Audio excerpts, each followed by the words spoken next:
Today I release my fiscal year 2023-2024 proposed budget for the City of Portland. Last year I put forward a budget that invested in healing and building for the future of Portland. This year, my proposed budget builds on that foundation, implementing the bold change Portlanders have called for within their city government and in their community. Before I share some of the details, I want to provide some background on our overall budget. For the 2023-2024 fiscal year, the city's budget totals $7.1 billion, which is collected through a variety of revenue sources. Approximately 90% of the total budget is already dedicated to critical work like maintaining parks, treating water, paving streets, replacing sewer pipes, and building affordable housing. Though the remaining 10% of the budget is a more discretionary resource, the vast majority, if not all, of those funds are already committed to existing ongoing work in our city. Given general inflation to existing costs, the sunsetting of federal one-time resources to fund ongoing needs, and the elevated level of deferred maintenance, the demand for resources continues to surpass availability within the city. We were fortunate to receive new revenue from business license taxes as well as urban renewal areas, which definitely helped to balance this budget and allow us to fund important projects that address Portlanders' greatest concerns: homelessness, public safety, economic recovery, and livability. Those are Portlanders' top concerns. Those are my top priorities. Today, I'll take you through the highlights of my proposed budget and share my plan for these new resources. First, with regard to homelessness, Portland continues to experience rampant rates of unsheltered homelessness across the city. Unsheltered Portlanders continue to live in unsafe and unhygienic conditions, with many suffering from untreated substance use disorders and mental health issues generally. My proposed budget funds nearly 400 congregate beds through the Joint Office of Homeless Services, expands the Street Services Coordination Center, which I created through emergency declaration, and continues to provide resources to get folks off the streets and into temporary safe alternative shelter sites, and connected to resources that can help people quickly get off and stay off the streets. With regard to public safety, our rates of gun violence incidents are on a downward trend. And while we're encouraged by that progress, we're continuing to invest in programs that help keep our communities safe and ensure offenders are held accountable for their actions. As part of my stated goal to hire 300 new police officers over a 3-year period, I've released funding for 43 new sworn officer positions. We're on track to achieve the 300 personnel goal as we're 10 months into this work. We've already hired over 120 positions.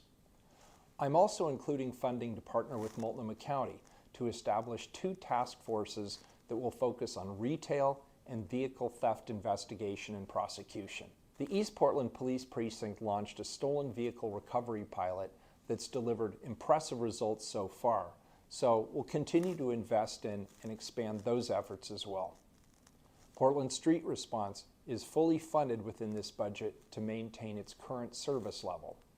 And finally, I'm reinstating Portland Fire and Rescue's Rapid Response Vehicle Program, which primarily serves East Portland on a 1-year basis.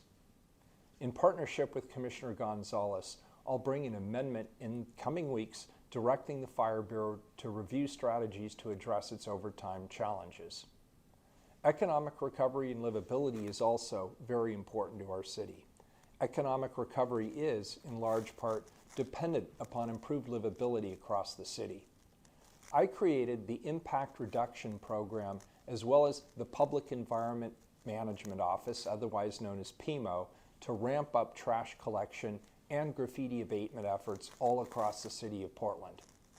Community members expressed incredible support for the work of these programs and the additional resources we invested last year. My proposed budget maintains that elevated level of investment with our Impact Reduction Program and continues our partnership with Solve to lead neighborhood cleanups citywide.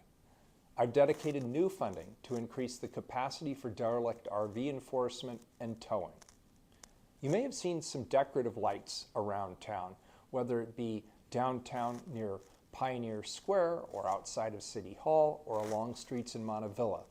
We'll continue funding street lighting citywide to encourage Portlanders to get into their community and take advantage of all that our small businesses and events have to offer. I'm supporting Portland businesses through a small business stabilization program and investing in more events as we enter the summer season. And finally, I'm proposing to rebuild and reinstall the Thompson elk to its natural habitat. This statue is a symbol of Portland's healing and recovery, especially in the heart of downtown. With regard to charter transition, in November of 2022, Portlanders voted overwhelmingly to overhaul the current system of local government, changing the way we elect officials, how officials govern, and how bureaus are managed. We're making significant investments to ensure that the city is ready for our first election with ranked choice voting, the arrival of a 12-person city council, a city administrator, and other associated changes. We're also investing in more effective service delivery within the community and are continuing programmatic assessments to prepare for this new form of government come January 1st, 2025. So what happens now that I've proposed the budget? The council will hold a work session next Tuesday, May 9th, to discuss what I've proposed. Following that work session, we'll host a public hearing next Thursday, May 11th from 6:30 to 8:30 p.m. so that council can hear public testimony from the community. Click the link above for more information on how to sign up to testify. On Wednesday, May 17th, council will convene as a budget committee to explore potential amendments to the proposed and vote to approve the proposed budget. Council will then convene once more on Wednesday, June 14th, to vote to adopt the final budget. In closing, bold change requires bold investments. My proposal supports our clear objectives for the coming fiscal year.